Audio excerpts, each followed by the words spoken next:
Daniel Negreanu is looking down at Queen 6 offsuit. Money. Yeah. But $1 million's more. Yeah, $1 million is more. Pre-flop begins with a strategic mismatch that perfectly illustrates the small ball philosophy in action. Negreanu, holding Queen 6 offsuit on the button, initiates a standard positional raise to 2,000. To a conservative player, this hand is a clear fold, but for Negreanu, the actual cards are secondary to the situation. 2,000. He comes out firing, makes it 2,000. You know, I'm doing the diamond check, you know. See if I have a diamond. There's 3 there. 2 here is 5. That's a flush. Okay, call. Daniel makes the call. The turn brings the 7, a card that fundamentally shifts the hierarchy of the hand. Mike has now improved to trip 7s, a massive monster in a relatively small pot. Mike continues his aggression, firing 5,000 into the middle. From Negreanu's perspective, the board pairing the middle card is a classic scare card. I call. And he makes the call. But the most interesting part of the hand is Mike's sizing. By betting small, Mike is trying to ensure he gets called, but he is actually allowing Negreanu to make an easy investigative call. Uh-oh. Really? What do you got over there, buddy? Did you get lucky and catch a 7? You get lucky and catch a 7, or are we splitting this spot with a queen, you think? Well, think about it. You are a genius when it comes going back and forth. I'm a little worried that you hit the 7, and you made 3 7s on the turn. Let me check. He did, didn't he? Oh, no. I have to see it. Daniel pays to see it. There it is. He had the 7. 7. Oh, no. Oh, good hand. I had the queen. I know. I was right. He had the 7. I just forgot to fold. But you know what? You made a good bet. 5,000 was a good bet. I wouldn't have called more. Well, you taught me that. Tony G is looking down at Jack 9 offsuit. I regret it every single time. Round of straddles is on. 5. Raise to 5. Right. Pre-flop begins with a fascinating clash between 2 distinct generations of poker aggression. Ethan Rampage Yao, the face of the modern poker vlogging era. Pro. And of course, the 2K ante, the straddle gets an incredible price here. Super pro. Against the super pro. However, the legendary Tony G, sitting in the straddle, is not a player who enjoys folding his territory. The flop falls an absolute statistical disaster for the veteran. Both players have flopped tripjacks, but the hierarchy is brutal. Rampage holds the king kicker, giving him a massive advantage, while Tony is the victim of a classic kicker trap with his 9. Tony G checks, adhering to a deceptive defensive line. Rampage fires a small continuation bet of 3,000 meant to induce action. Tony, sensing that Rampage might be continuation betting with air, executes a raise to 8,000. This is where the hand enters a high-level clickback war. Rampage, realizing he has the better trips and wanting to define the kickers immediately, 3-bets the flop to 25,000. Tony G, stubborn as ever, and refusing to believe he is outkicked on the very first street, makes the call. The turn brings a complete brick, however, the psychology shifts as Tony G decides to seize the initiative. Instead of checking to the 3-better, Tony leads out with a donk bet for 25,000. This is a pure Tony G maneuver. He is trying to set the price or represent that he was trapping with a full house on the flop. He wants to confuse Rampage's mental model of the hand.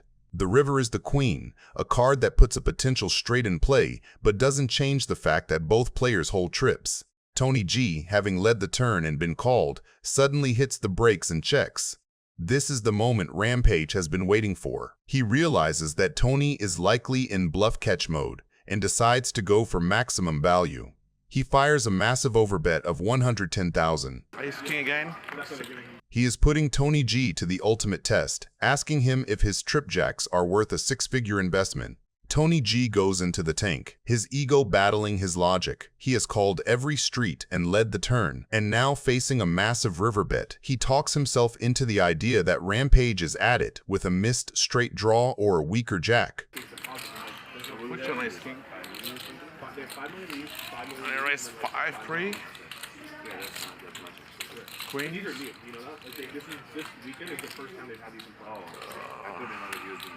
And he's going to get paid off. Rampage here. Trips over trips. Jack, yeah. Daniel Negreanu is looking down at Jack 10 suited.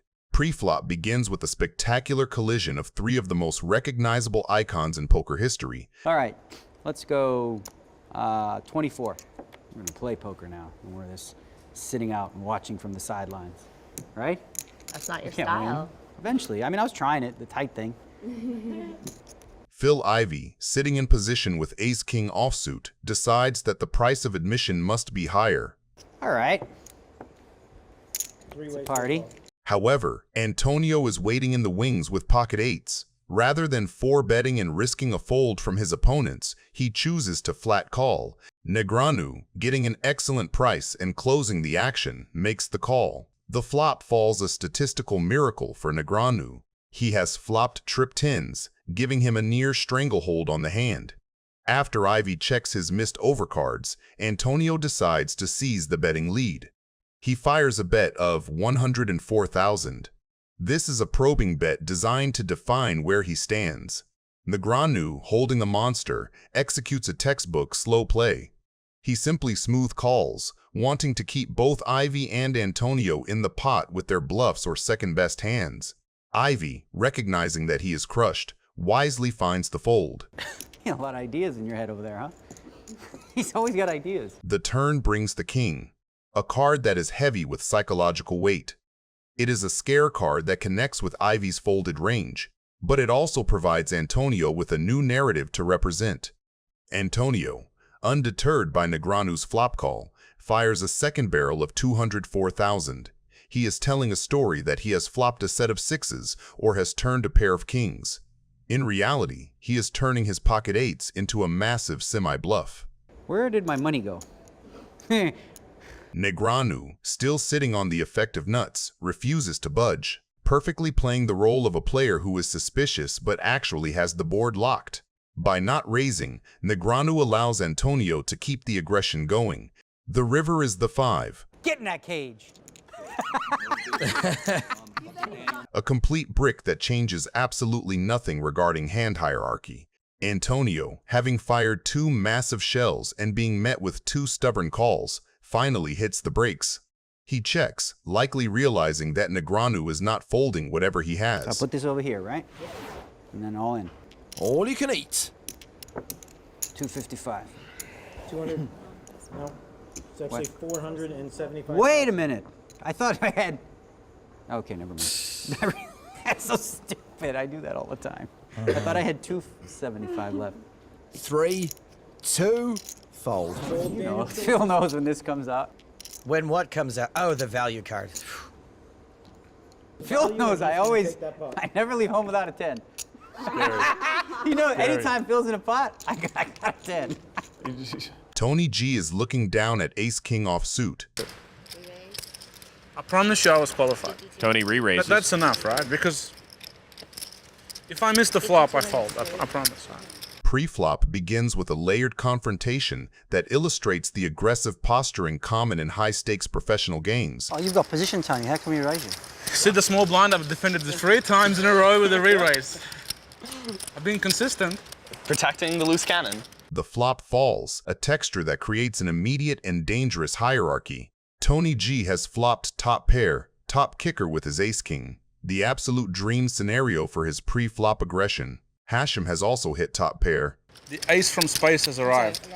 But he is the victim of a classic kicker trap, as his 5 is hopelessly outclassed by Tony's king. Tony G fires a heavy continuation bet of 11,000. The Whiffmeister. Hachem, unable to release top pair, makes a sticky call, and Viffer, holding a statistical monster of a draw, also comes along. Please be a heart on the turn. It is a heart. Magical. It's so magical. It's another 8 too. Just calling 8 flush cards. I check. I haven't got any yet. Tony G, perhaps sensing that his top pair is now vulnerable on such a wet board, decides to check. I'm all in. That Joe Hachem decides to exploit, believing that Tony's check indicates a give-up or a weak ace. Go on, Whiff. I'm trying to figure out what he has here. It is a high-risk maneuver designed to force a fold from a better ace or a draw. Viffer, realizing the price has become too steep for his draw against 2 aggressive opponents, finally gets out of the way. Tony calls. What do we have? I can't wait. I don't have much. I have one pair, so. Oh, you got to draw. One pair is good with top kicker. Oh, wow. Is that good? God, I wish I would have called. Joe's dead to a 5 or a 7 for a gut shot, and 2 5s have been folded. The river is a 7. Seven from heaven. That's sweet. 36, right? Hachem doubles through. Tony G is looking down at ace-king suited. Tony G initiates the action from under the gun with a raise to 4,000 with his premium opening hand that demands respect. But Rampage, sitting in the cutoff with ace-queen offsuit, is not interested in playing a small pot. Sensing an opportunity to isolate the veteran and leverage his aggressive image, Rampage executes a 3-bet to 15,000. This is a high-pressure maneuver. Rampage is effectively telling Tony G that his opening range is too wide. Both players have flop-top pair.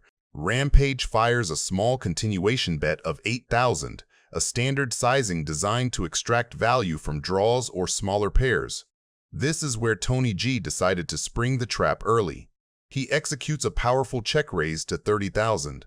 By doing this, Tony G is attempting to define the hand immediately and represent a monster like a set of 5s or 8s.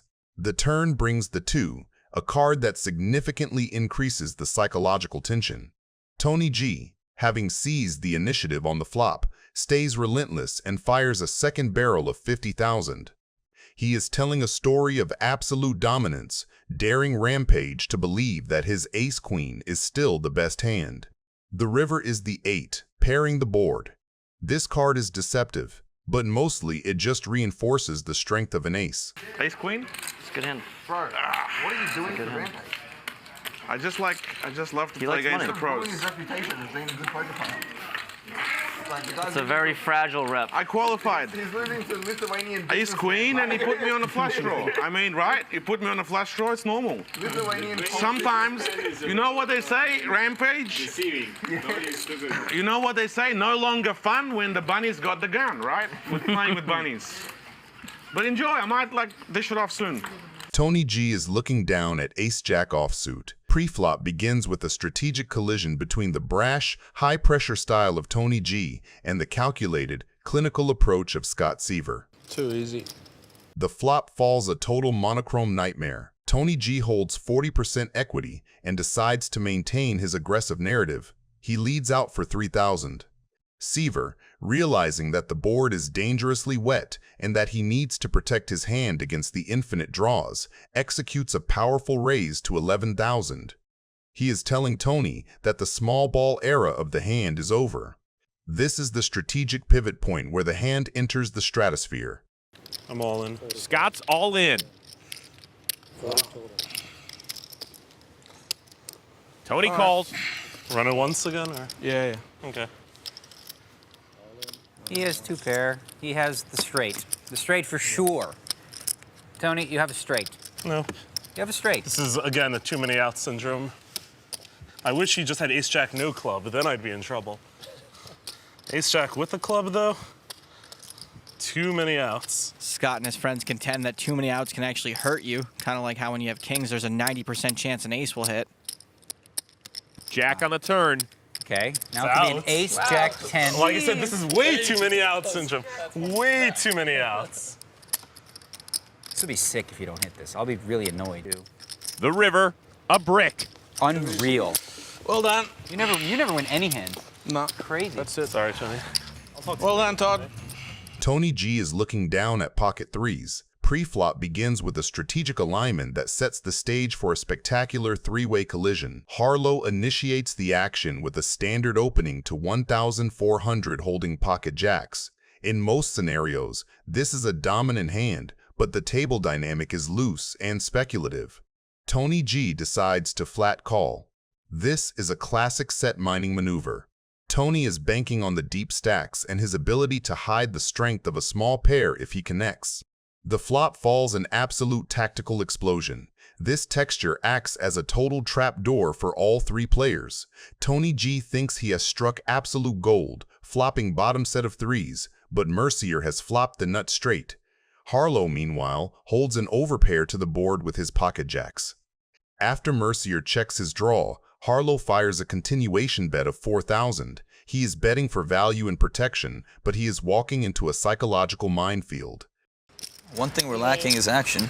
This is the strategic pivot point where the hand enters the stratosphere. Jason Mercier, holding the straight, decides to seize the initiative with a massive 3-bet to 29,000.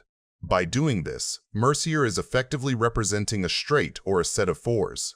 Tony refuses to be bullied and executes a clinical 4-bet to 125,000, effectively putting Mercier all in. Quick call from Jason. Like a nerd with a hot chick's phone number, Mercier calls immediately. Wow, what a flop. Tony G would like to call this date off. I just run it once.